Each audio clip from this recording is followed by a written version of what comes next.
Muito obrigado, Senhor. Glória ao nome de Jesus. Aleluia. Amém, amém. Pai, preciso da sua graça. Eu peço a tua graça para que eu possa comunicar o que eu tenho que comunicar nessa última sessão.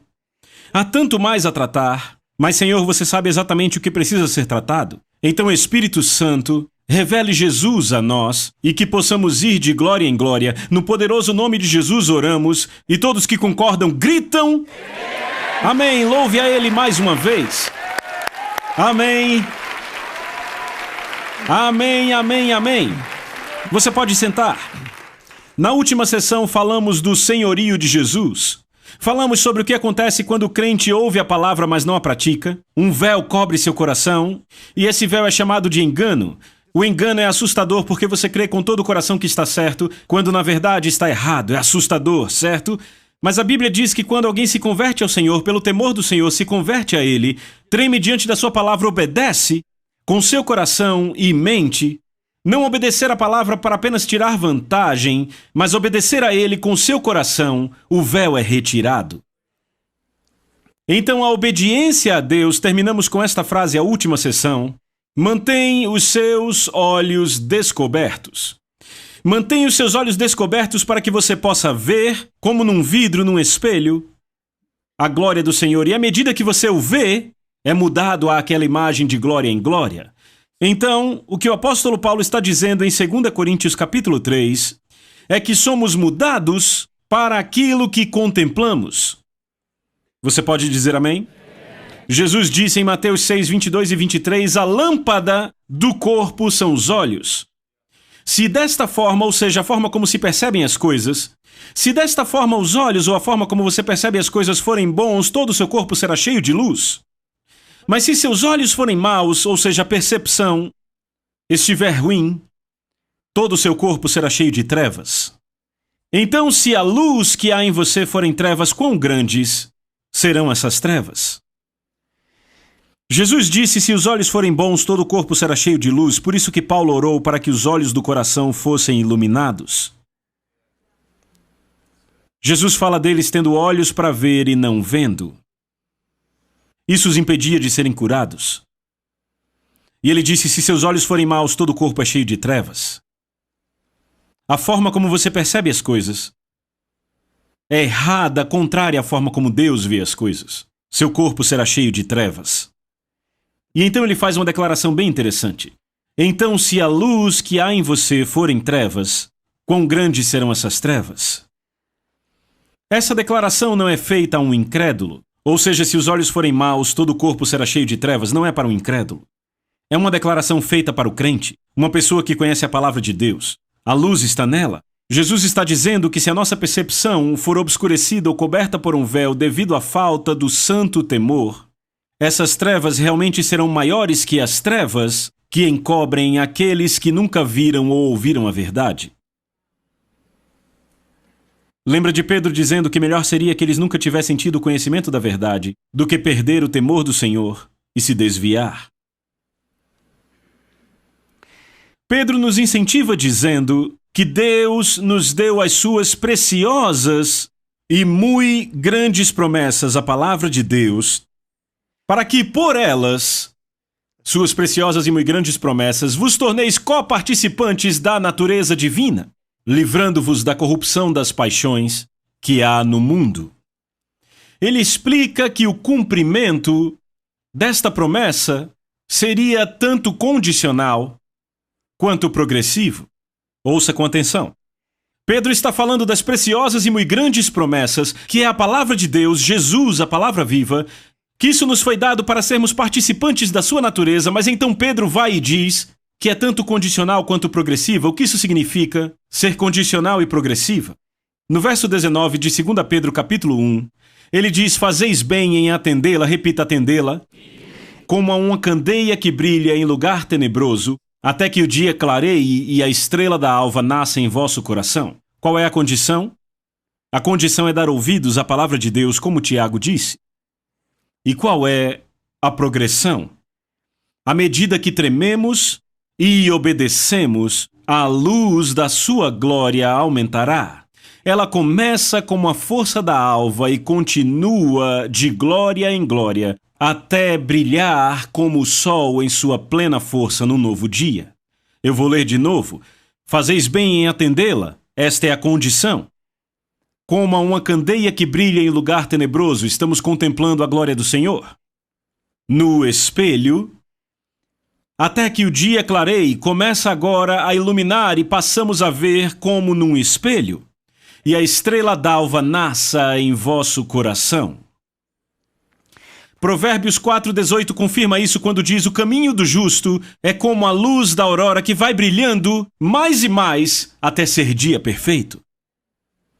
Veja, é progressivo. Quanto mais obedecemos, mais o vemos. E quanto mais o vemos, mais somos mudados à sua imagem. Quanto mais somos mudados à sua imagem, mais obedientes nos tornamos. E quanto mais obedientes nos tornamos, mais o vemos. E quanto mais o vemos, de glória em glória em glória.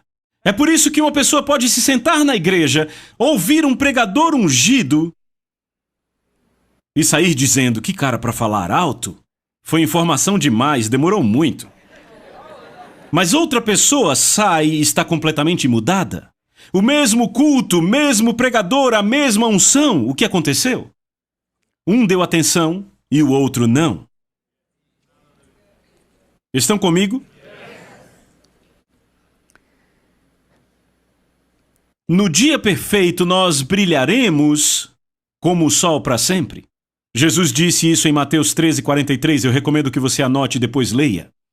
Eu digo de novo, no dia perfeito, o caminho do justo é como a luz da aurora que vai brilhando mais e mais até ser dia perfeito. Jesus diz que no dia perfeito vamos brilhar como o sol para sempre.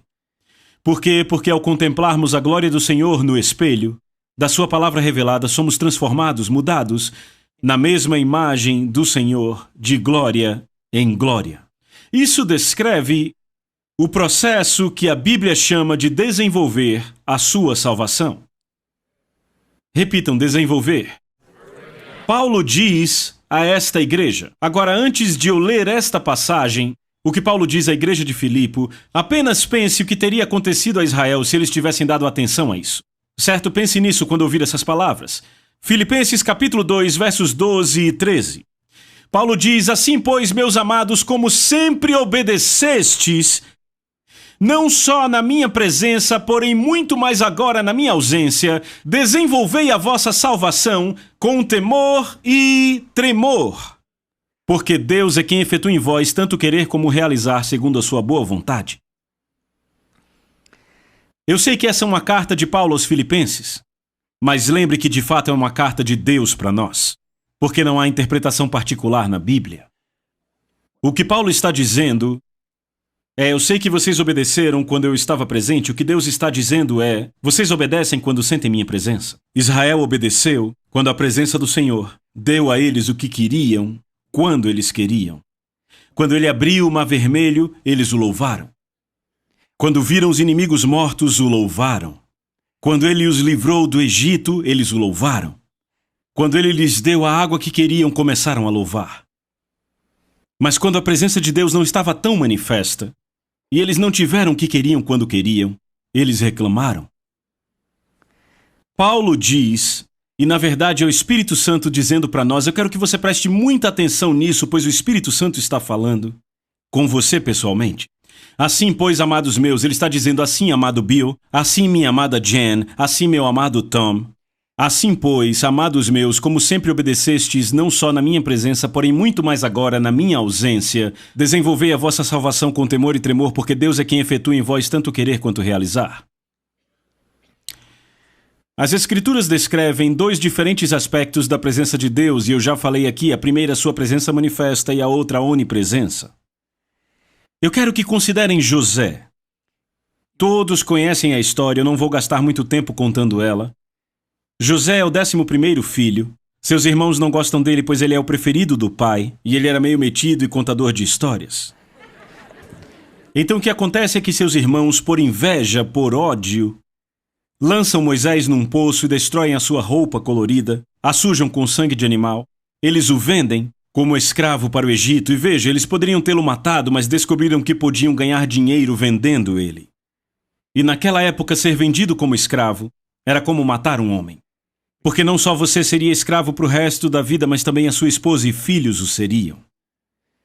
José foi levado ao Egito, vendido a Potifar. Por 10 anos serviu como escravo na casa de Potifar. Imagine servir a uma casa por 10 anos e perceber que seus irmãos estão comendo a sua herança. Você é o herdeiro de um homem muito rico. Você devia carregar a sua herança. Você herdaria 1/12 de tudo que ele tinha e ele era um homem muito rico, mas agora seus irmãos tomam sua parte e você é escravo, e tem sido escravo há 10 anos, e tudo o que você fez foi pregar a palavra que Deus lhe deu num sonho. E o que foi que esse ato de pregar aos seus irmãos lhe trouxe? Te trouxe um poço e então a escravidão por 10 anos. E então o que acontece? Algo mal começa a surgir e a mulher de Potifar começa a cobiçar José. Ela começa a se aproximar dele não uma vez, mas todo santo dia. Finalmente, quando estão sozinhos em casa, ela o agarra e diz: "Deite-se comigo, eu amo como esse homem teme a Deus." 10 anos de escravidão. A sua promessa está tão distante agora de que você liderará seus irmãos. Mas ainda assim ele teme a Deus e diz: "Longe de mim pecar contra ele." E ele foge da imoralidade sexual. Ele está numa terra estrangeira com deuses e pessoas estrangeiras. Ele foge da casa nu e ela maldosamente grita estupro. Agora exatamente aquilo do que ele foge o lança na prisão. Ei, a prisão de Faraó não é como nossas prisões. Eu já estive numa prisão do Oriente Médio. Nossas prisões são clubes comparadas com a prisão do Oriente Médio.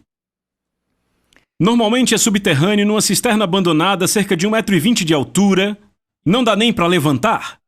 Eles te dão o que chamam de o pão da aflição e água da aflição, ou seja, aquilo que é suficiente para sobreviver, porque ali morrer é muito fácil. Feriram os pés dele e o acorrentaram ali, até que a hora da palavra do Senhor acontecer, a palavra do Senhor para ele acontecer, a palavra do Senhor o testou. Ali está José naquele calabouço, ou seja, o quê? Pregar e obedecer a palavra de Deus trouxe a ele. Jogou ele no poço, ele foi feito escravo por 10 anos e agora é deixado num calabouço e foi deixado nesse calabouço para morrer. No entanto, não encontramos nenhuma evidência de reclamação em José. Nenhuma vez.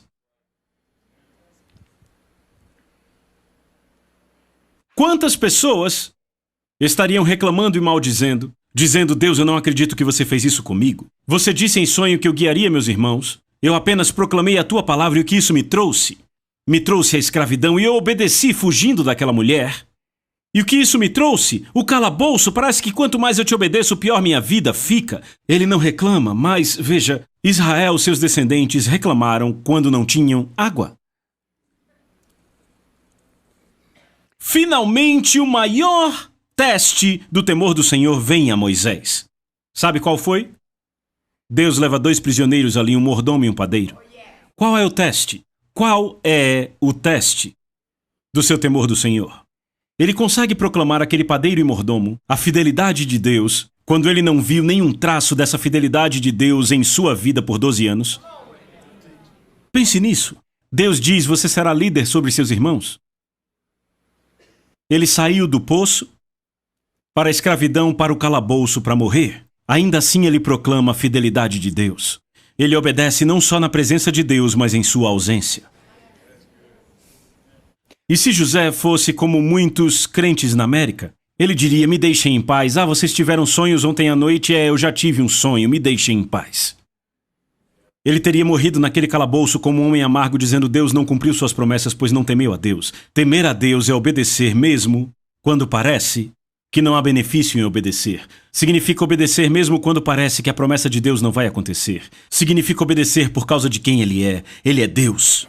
E Ele é fiel.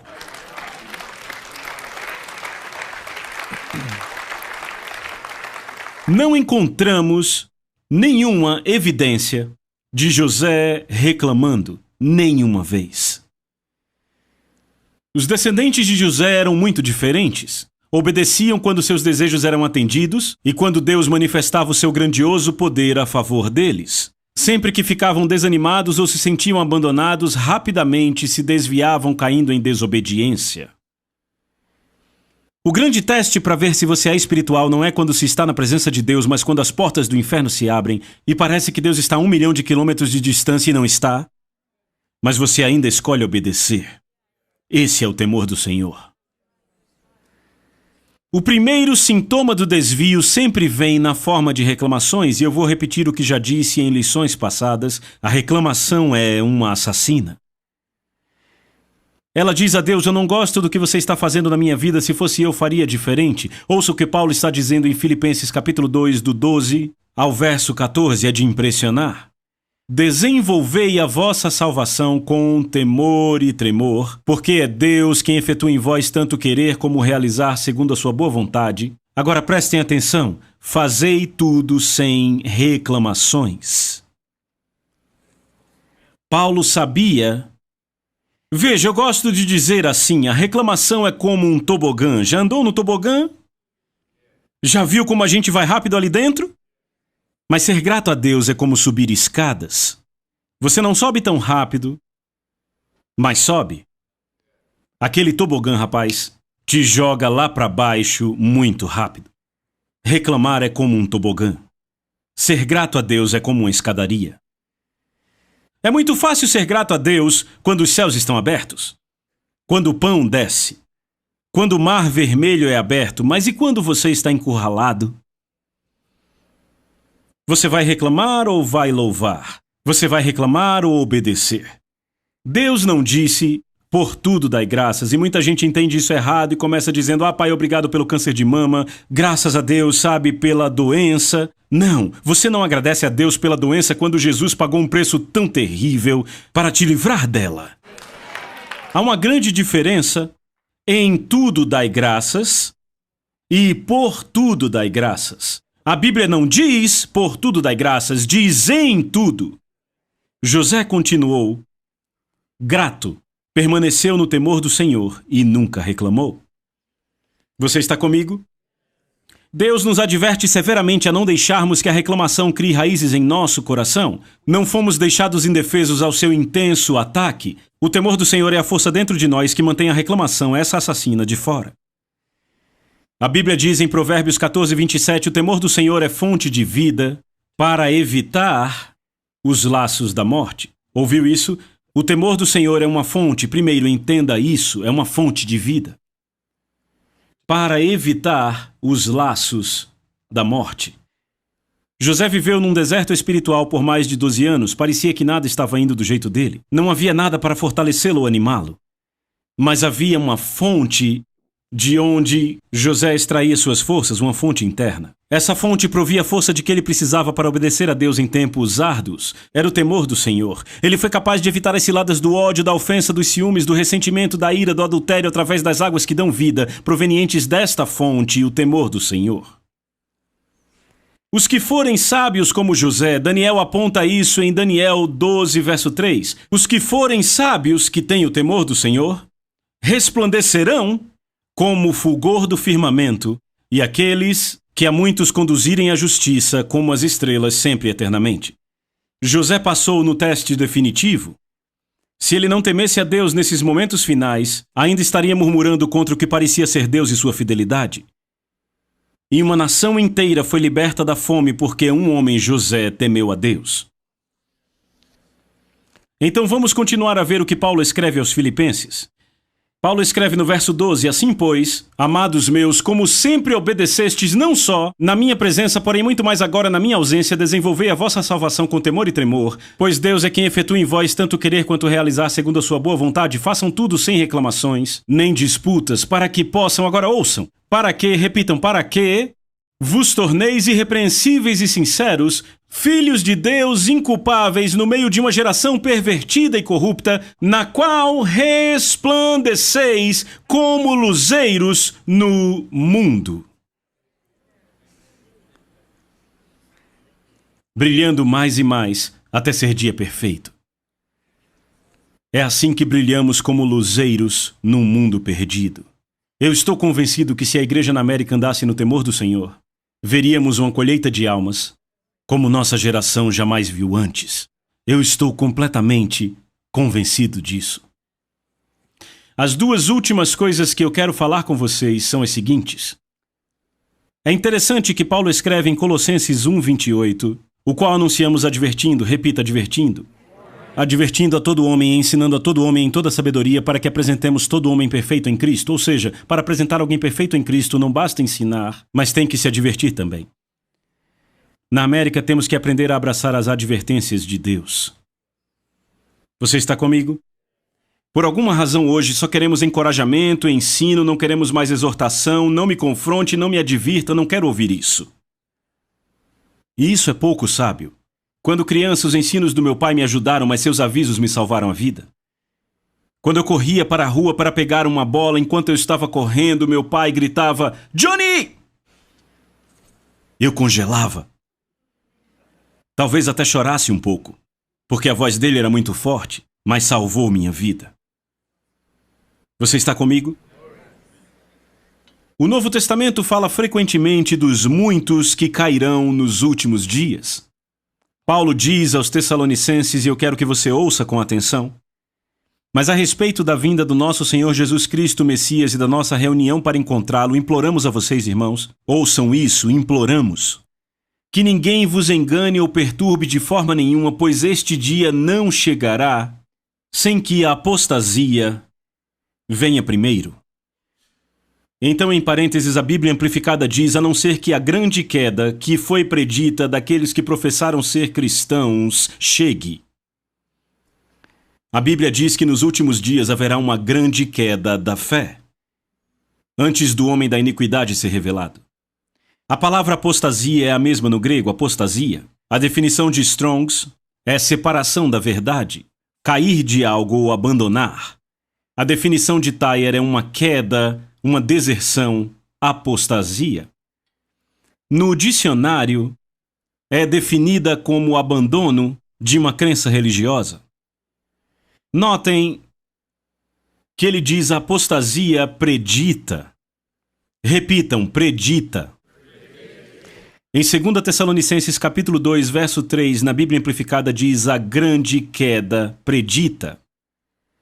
Como é predita, Paulo disse em 1 Timóteo capítulo 4, ora o Espírito, letra maiúscula, o Espírito de Deus, expressamente afirma que nos últimos tempos, alguns abandonarão a fé por obedecerem a espíritos enganadores e ensinos de demônios. Há muitas outras passagens que eu poderia citar, mas o importante é perceber que um grande número se desviará nos últimos tempos. O temor do Senhor nos protege disso. O temor do Senhor é limpo e permanece para sempre. Você pode dizer amém? Paulo fala em Jeremias 32:40, falando de nós, crentes do Novo Testamento. Farei com eles aliança eterna, segundo a qual não deixarei de lhes fazer o bem, e porei o meu temor no seu coração, para que nunca se apartem de mim. Lúcifer se apartou dele, 1/3 dos anjos também. E Adão e Eva se apartaram, mas Deus disse, com o temor do Senhor no coração, não irão se apartar. Você está tão quieto porque está ouvindo, certo? Salomão... Que história! Ele teme a Deus e começa como o homem mais sábio do planeta. Mas aí ele entra em parafuso. Ele casa com 700 mulheres. Ai, ai, ai! E tem 300 concubinas. Eu não quero nem pensar como era a vida dele. Casar com todas essas mulheres foi uma violação direta do que Deus falou com Moisés em Deuteronômio. Deus disse, se o rei casar com muitas esposas, desviará seu coração de mim. Foi exatamente o que aquelas esposas fizeram. Salomão começa a oferecer sacrifício a Quemos, o deus dos amorreus, e a outros deuses, e literalmente desvia o coração de Deus. Ele perdeu o temor do Senhor. E então, ele entra no seu estágio de loucura. E assim, o livro de Eclesiastes. Tudo é vaidade! É como tentar agarrar o vento. E ele começa a falar de como a vida é vã. Por todo esse livro ele começa a falar de toda a vaidade da vida. Tudo que vem e volta é tudo vaidade. Você trabalha duro e vive para pessoas que vão gastar. Vaidade. E ele continua e vai por todo o livro de Eclesiastes. Mas sabe o que aconteceu? Ele retoma os seus sentidos no final da sua vida, no final do livro de Eclesiastes. E eis o que ele diz no último capítulo, nos últimos versos do livro de Eclesiastes. Ele disse: eu era sábio porque temia a Deus, então virei um estúpido porque não temi mais a Deus. E então ele disse, aqui está a minha conclusão final, Eclesiastes 12, versos 13 e 14. Temam a Deus e obedeçam os seus mandamentos, porque isto é o dever de todo homem, porque Deus há de trazer a juízo todas as obras, até as que estão escondidas, quer sejam boas ou más. Ele estava dizendo que vai nos impedir de cair é temer a Deus, porque a pessoa que teme a Deus guarda seus mandamentos. Foi por isso que Paulo disse a Timóteo, pouco antes de Paulo ser decapitado, pense nisso, você está escrevendo sua última carta e provavelmente ele sabia sim que seria a última carta que ele escreveria a Timóteo. O que você escreveria? Ah, você teria tanto para dizer, não é? Este é o seu filho. Seu verdadeiro filho na fé. Eu sei, você tem outros filhos, tem Tito e os outros caras, tem Áquila e Priscila, mas Timóteo era o mais próximo. Timóteo era o João de Paulo. Sabe, Jesus olhou para João e disse, ei, cuida da minha mãe. Timóteo era assim para Paulo. E o que Paulo escreve para esse jovem? Diz o verso 16, toda a escritura soprada por Deus, dada por sua inspiração, proveitosa para a instrução, repitam, instrução. Isso é positivo, não é? Para a reprovação, isso não é muito positivo. É negativo. E convencimento, esse aí também não é muito positivo, é até negativo. E convencimento do pecado para correção dos erros, isso não é positivo. E disciplina em obediência, isso não é positivo. E para treinamento em justiça, aí é positivo. Em um viver santo, em conformidade com a vontade de Deus, em pensamento, propósito e ação, para que o homem ou mulher de Deus possa ser completo e hábil, bem ajustado e totalmente equipado para toda boa obra. Esse é o fim do capítulo 3, mas é uma carta longa. Ele então diz, eu te encarrego. Agora veja que declaração forte. Essa expressão significa um comando muito, muito sério. Eu te ordeno, na presença de Deus e de Cristo Jesus, que vai julgar os vivos e os mortos, e pela luz da sua vinda e pelo seu reino, anuncie e pregue a palavra. Ele não diz pregue instruções de manuais de liderança, de livros seculares. Ele não diz pregue conselhos de coaching para a vida. Pregue a palavra. Por quê? Porque toda a palavra é dada por inspiração de Deus. Por que ele diz com tanta veemência, pregue a palavra? Vamos ler para descobrir. Mantenha seu senso de urgência, esteja alerta, disponível e pronto. Seja a oportunidade favorável ou desfavorável, seja conveniente ou inconveniente, seja bem-vindo ou não, você como pregador da palavra deve mostrar às pessoas como a vida delas está errada e os convença, outra vez convencimento não é muito positivo, repreendendo não é positivo, corrigindo não é positivo, advertindo não é positivo, instando-os e encorajando-os, isso aí é positivo. Sendo persistente e inesgotável na paciência, vocês notaram que quase o dobro das exortações são negativas? Eu não estou dizendo que o dobro das nossas pregações deve ser para o lado da correção, mas eu apenas acho que estamos um pouco desequilibrados na América. Como pode pecadores virem aos nossos cultos e não se sentirem confrontados? Como pessoas podem viver juntas? Ouça, como pessoas podem viver amaziadas e não sentir nenhuma condenação? Por quê? Porque a palavra não está sendo pregada. Estamos dando conselhos de coaching, conselhos de liderança e levantando pessoas nisso. Isso é bom, não me entenda errado, precisamos disso. A Bíblia é o maior manual de liderança da Terra. E até mesmo os ímpios dizem isso. Então devemos sim ensinar o povo de Deus a serem líderes, porque fomos chamados para ser cabeça e não cauda. Estar por cima e não por baixo, devemos ser luzeiros. Devemos ser líderes em todas as áreas da vida. Então não me entenda errado, eu amo a liderança. Eu amo ensinar liderança. Eu amo ensinar a líderes. Toda vez que eu recebo um convite, ei, vem ensinar os meus líderes, o meu coração dispara de alegria. Porque eu amo falar de liderança. Estão comigo? No entanto, a gente ficou tão assustado porque havia tanto legalismo nos anos 50, 60, 70 e 80, que fizemos, como diz o provérbio, o gato escaldado tem medo. Gato escaldado tem medo de água fria. Em outras palavras, se você jogar água fervente num gato, o provérbio diz que quando jogar água fria que deveria refrescá-lo, ele vai fugir de medo. O que aconteceu foi que fomos para o lado totalmente oposto, ficamos com tanto medo do legalismo que nos afastamos até de Deus. Eu odeio legalismo, Deus odeia o legalismo, eu não estou pregando o legalismo, mas eu te pergunto, é possível agradar homens e mulheres anunciando a palavra ao mundo? E quando anunciamos a palavra, ela vai convencer, ela vai reprovar, vai advertir, ela vai corrigir e ela vai edificar. Traz edificação. Você ainda está aqui?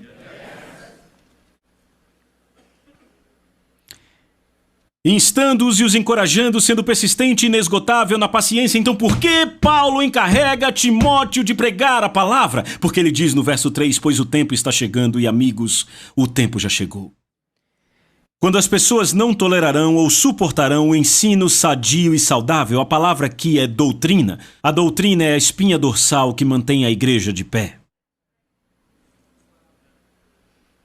Mas tendo coceira nos ouvidos por algo agradável e gratificante, eles juntarão para si mesmos um mestre após o outro num número considerável, escolhidos para satisfazer suas preferências e abrigar os erros que elas cometem, e se desviarão de ouvir a verdade.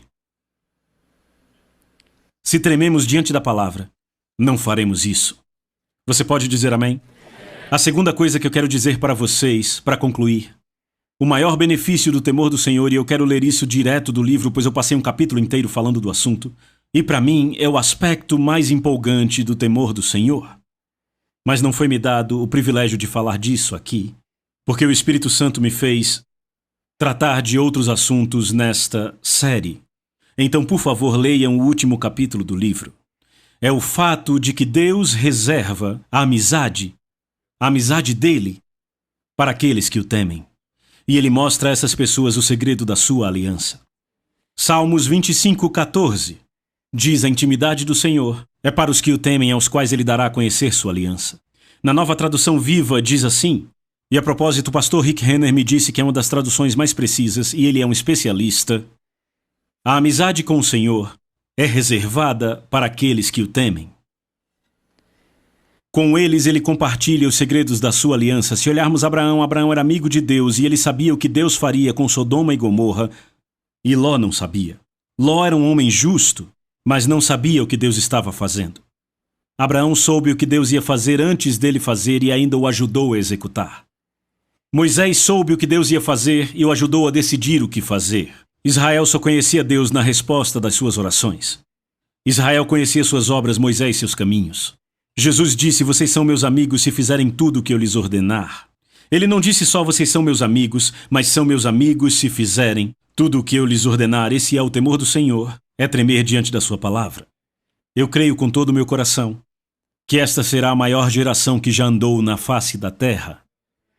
Eu acho que se tirássemos uma foto dela neste momento, você não diria isso. Mas eu creio que um despertar está vindo. Porque a Bíblia diz que o juízo começará na casa de Deus e não significa que Deus vai nos condenar, mas o quê? Ele nos julga para nos avivar. Eu creio que esta geração, eu não sei o que vai acontecer, eu não sei o que vai vir primeiro, mas eu creio que esta geração será a grande geração sobre a qual os profetas escreveram, sobre a qual o apóstolo Pedro profetizou. com filhos e filhas e servos e servas profetizando a palavra do Senhor e nações se entregando ao reino de Deus e os sinais da sua glória mais fortes do que está registrado em Atos em detalhes. Eu creio que nós somos essa geração. Que Deus nos ajude a retornarmos ao temor do Senhor, para que nós possamos cumprir nosso destino. Porque se não o fizermos, Deus dirá, tudo bem, eu vou esperar pela próxima geração. E ele vai ter uma geração que crerá nele, porque ele disse tão certo quanto eu vivo, a terra será cheia da minha glória. E a forma da terra ser cheia da sua glória é ele encontrar um povo que crê nele, que teme a sua palavra e treme diante dela e o obedece. Eu espero e creio que a sua vida tenha sido fortalecida para glorificá-lo como resultado de assistir a essas sessões, prestar atenção a elas e meditar na palavra que foi entregue nessas sessões. Eu oro para que você seja uma grande força na justiça, brilhando mais e mais nesses últimos dias, no seu mundo de influência para o qual Deus te chamou. Eu amo vocês, que Deus os abençoe. E para aqueles que dizem, ei John, eu quero o temor do Senhor em minha vida, eu quero que você levante suas mãos. Se você está assistindo esse vídeo, eu quero que você levante as mãos, eu quero que você fique de pé com as mãos levantadas.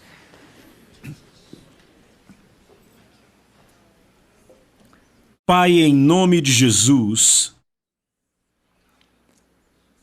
batize-nos com o Espírito Santo do temor do Senhor. Diga isso comigo, perdoe-nos, Senhor. Perdoe-me, Senhor, por tratar a sua palavra com uma atitude tão displicente. Perdoe-me por não cavar nela como se ela tivesse ouro, tesouros escondidos. Perdoe-me por não tremer diante da sua presença. Eu me arrependo da minha falta do santo temor. E eu estou clamando a você hoje. E eu não só te peço que você me batize no amor de Deus, mas me batize no Espírito Santo do temor do Senhor. É no temor do Senhor que eu me deleito e eu o desejo, em nome de Jesus. Amém. Agora louve a Ele. Aleluia! Ouçam aqui. Se você fez essa oração com todo o seu coração, eu acredito que o que aconteceu comigo naquele terreno baldio quando eu fui corrigido por aquele pastor, lá atrás em 94, eu creio que você vai embarcar numa jornada ainda melhor do que a minha. Porque eu já entreguei a vocês muito do que Deus me revelou e agora vocês vão para níveis cada vez mais altos. Vamos juntos. Se vocês realmente clamaram querendo isso. Eu amo muito vocês, obrigado pela fome e paixão pela palavra de Deus. Tem sido uma honra servir a vocês em nome de Jesus, amém?